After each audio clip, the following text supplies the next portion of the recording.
তিলোত্তমার বিচারের 100 দিন প্রায় পেরিয়ে গেছে, এখনো পর্যন্ত বিচার পায়নি। তার জন্য তোমাদের আজকে সিপিআইএম এর সিটিও কমপ্লেক্স অভিযান। কিন্তু আর অন্যদিকে দেখা যাচ্ছে কলকাতা হাইকোর্ট থেকে কেন্দ্রীয় সরকার তারা বলছে যে একমাত্র রাজ্যই পারবে বিনীত গোয়েলকে নিয়ে পদক্ষেপ নিতে। আইন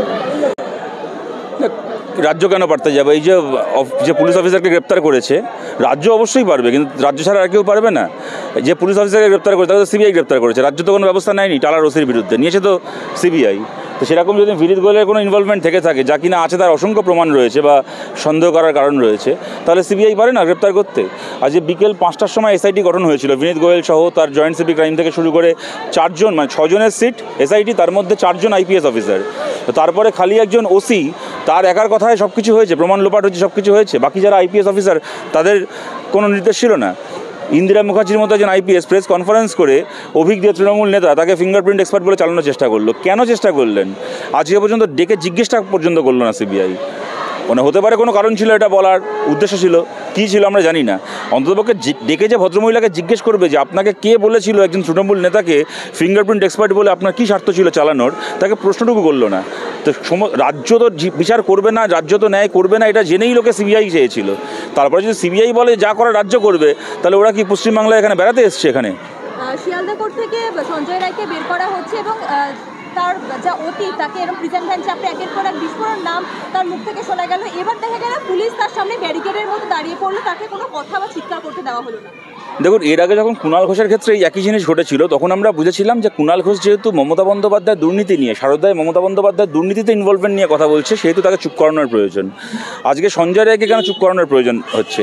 তার মানে সঞ্জয় রায় যে ক্রাইমটা করেছে, সেই ক্রাইমে মমতা বন্দ্যোপাধ্যায় বা তার দলের লোকেদের মাথাদের ইনভলভমেন্ট রয়েছে, সেইটাকে চাপা দেওয়ার জন্য। এক্ষেত্রে দেখুন, সঞ্জয় রায় যদি মিডিয়াকে বলতে না পারে, আমরা আশা করব আদালতে কথাগুলো বলবে এবং আপনাদের সংবাদ মাধ্যমের মাধ্যমে সেই কথাগুলো মানুষ এমনি জানতে পারবে। কিন্তু এই যে পুলিশ চেষ্টা করছে সঞ্জয় রায়ের কথাগুলো যাতে সাধারণ মানুষ জানতে না পারে, এর থেকে আমাদের যেটা আশঙ্কা হচ্ছে, সেই আশঙ্কাটা তো অত্যন্ত যন্ত্রণার। যে শেষ পর্যন্ত এই দিনও দেখতে হবে যে রাজ্যের একজন মুখ্যমন্ত্রী, তিনি দুর্নীতিগ্রস্ত, চোর মুখ্যমন্ত্রী, এই অবধি আমরা জানতাম, কিন্তু তার ইনভলভমেন্টে এই দুর্নীতি চলার পরে কোনো মেয়ে সেটা জানতে পেরেছিল বলে তাকে চুপ করিয়ে দেওয়ার চেষ্টা হয়েছে এইভাবে, তাকে ধর্ষণ করে খুন করিয়ে। যদি এইটা যদি সত্যি হয়ে থাকে, তাহলে তো আমাদের মানে কি বলবো, ঘৃণায় শরীর নীল হয়ে আসে, এরকম একটা বাস্তবতা এটা। দক্ষিণবঙ্গের একজন বিজেপি বিধায়ক তিনি বলছেন যে যদি রাজ্যে একটা পেটও পড়ে, তাও নরেন্দ্র মোদী অমিত শাহরা কথা বলেন। কিন্তু আজকে আরজি করের মতো ঘটনা ঘটে গেল, সেটাকে নিয়ে কেন কথা বলছেন না? মানে বিজেপি বিধায়ক তিনিও এবং এই প্রশ্ন তো ওনার নিজেকে এবং নিজের দলকে করতে হবে, তো সত্যি কথা, স্বাভাবিক প্রশ্ন। আজকে মনে করুন এই ইন্ডিয়া জোট নিয়ে এত ব্যঙ্গ করা হয়, এত কথা বলা হয়। ইন্ডিয়া জোটের কংগ্রেস নেতৃত্ব দিচ্ছে, রাহুল গান্ধী ইন্ডিয়া জোটের সবচেয়ে বড় নেতা সেই অর্থ দেখতে গেলে। সেই রাহুল গান্ধী পর্যন্ত আরজি করের ঘটনায় খালি নয়, আরজি করের ঘটনাকে কেন্দ্র করে পুলিশ অ্যাডমিনিস্ট্রেশনের ভূমিকাকে সমালোচনা করে রাহুল গান্ধী স্টেটমেন্ট ইস্যু করেছেন। কিন্তু মোদি থেকে শুরু করে অমিত শাহ একটা শব্দ উচ্চারণ করলেন না। অমিত শাহ এর মধ্যে কলকাতাতে এলেনও, পশ্চিমবাংলায় এলেনও, একটা অক্ষর উচ্চারণ করলেন না।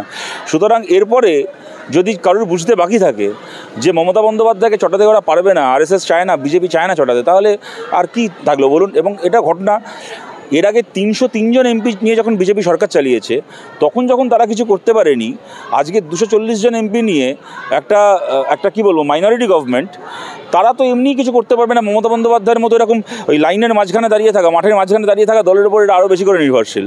কেননা যে কোনো একটা বিল পাস করতে গেলে, কিছু করতে গেলে এই ধরনের দলগুলোকে এদের কাজে লাগবে, কারণ এদের যেহেতু একার সেই সংখ্যা নেই, সেই পাওয়ার নেই। সুতরাং এটা স্বাভাবিক কথা। শুভেন্দু অধিকারীর মতো নেতারা দেখা যাচ্ছে আরজি কর নিয়ে কথা বলেছেন, কিন্তু একবারও মণিপুর নিয়ে কথা বলছেন না। এমনকি বেলডাঙ্গা ঘটনা নিয়েও তারা সাম্প্রদায়িক বিভিন্ন রকম কথা মন্তব্য করছেন, মণিপুর নিয়েও একবারও কথা বলার প্রয়োজন বোধ করছে। দেখুন, এটাই হচ্ছে এদের রাজনীতি। শুভেন্দু অধিকারী যখন তৃণমূলে ছিলেন, তখন উনি আবার মানে মণিপুরের মতো ঘটনা কোথাও ঘটলে তাই নিয়ে কথা বলতেন, কিন্তু আবার উল্টো দিকে যদি কোনো হিন্দু সম্প্রদায়ের মানুষের উপর অত্যাচার হতো তাই নিয়ে কথা বলতেন না। এখন আবার বিজেপিতে গেছেন, রাজনীতিটা এখন উল্টে গেছে।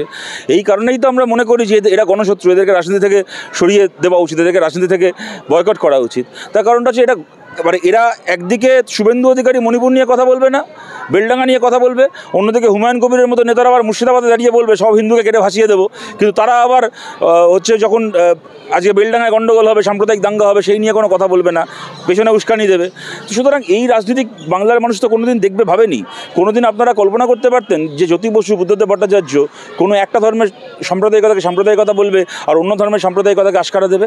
পশ্চিমবাংলা আমরা বারবার করে যে কথা বলি, 34 বছর বামফ্রন্ট সরকারের সময় যেরকম পশ্চিমবাংলায় কোনো মুসলমান মানুষকে ঈদ পালন করতে গিয়ে কি মহরম পালন করতে গিয়ে আক্রান্ত হতে হয়নি, তেমন পশ্চিমবাংলায় কোনো হিন্দু মানুষকে পুজো করতে গিয়েও কোনোদিন কোনো অসুবিধায় পড়তে হয়নি। কোনোদিন কোনো দুর্গাপূজার প্যান্ডেলকেও ভাঙচুর করতে যাওয়ার আস্পর্ধা দেখাতে পারেনি।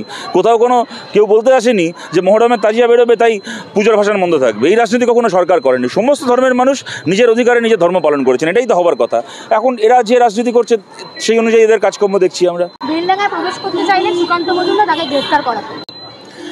দেখুন, আমি জানি না উনি ওখানে কি ব্যাপার না ব্যাপার, তবে এইটুকু বলতে পারি দুটো কথা এখানে। এর আগে যখন নৈহাটি থেকে শুরু করে হাজিনগর থেকে শুরু করে বিভিন্ন জায়গায় সাম্প্রদায়িক দাঙ্গা ঘটেছে, সারা দেশের মানুষ জানে যে বামপন্থীরা যাই করুক না কেন, বামপন্থীরা কোথাও দাঙ্গা উস্কাতে যায় না, তারা দাঙ্গা থামাতে যায়। আমাদের অতি বড় বিরোধী সেটা জানে। তারপরও যখন হাজিনগর থেকে শুরু করে যখন ধুলাগড়ে দাঙ্গা হয়েছে, এর আগে সাম্প্রদায়িক সংঘর্ষ হয়েছে, নৈহাটি, ভাটপাড়া, বীজপুর এইসব অঞ্চলে হয়েছে, আমাদেরকে আটকানো হয়েছিল, বিমান বসুকে আটকানো হয়েছিল, মোহাম্মদ সালিমকে আটকানো হয়েছিল, এবং আজকে সুকান্ত মজুমদারকে আটকানো হয়েছে। আমি দুটো কথা বলতে পারি। এক, কেন্দ্রীয় মন্ত্রী, তিনি যদি কোথাও যান তাকে আটকানোটা উচিত নয়। আবার উল্টো দিকে এটাও ঘটনা, সুকান্ত মজুমদারও একজন শিক্ষিত মানুষ হিসেবে এবং একজন দায়িত্বশীল নেতা হিসেবে তিনিও নিশ্চয়ই এই দায়িত্ব দেখাবেন। তিনি যদি কোথাও একটা যান, তিনি সেখানে দাঙ্গা থামানোর একটা আন্তরিকতা নিয়েই সেখানে যাবেন, সেখানে গিয়ে দাঙ্গা উস্কানোর উদ্দেশ্য নিয়ে যাবেন না।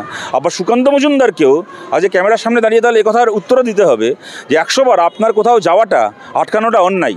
তাহলে যখন কাশ্মীরে গণ্ডগোল হয় তখন সীতারাম ইয়েচুরি থেকে শুরু করে, রাহুল গান্ধী থেকে শুরু করে, ডি রাজা থেকে শুরু করে, শরদ যাদব থেকে শুরু করে, ভারতের এই যে নেতারা যারা আজকে 40-50 বছর ধরে ভারতের ঐক্য অখণ্ডতার হয়ে রাজনীতি করে এসছে, যাদের নেতৃত্বে ভারত চলেছে, আজকে তারা বিরোধী আসনে কিন্তু এরাও ভারত সরকার চালিয়েছে।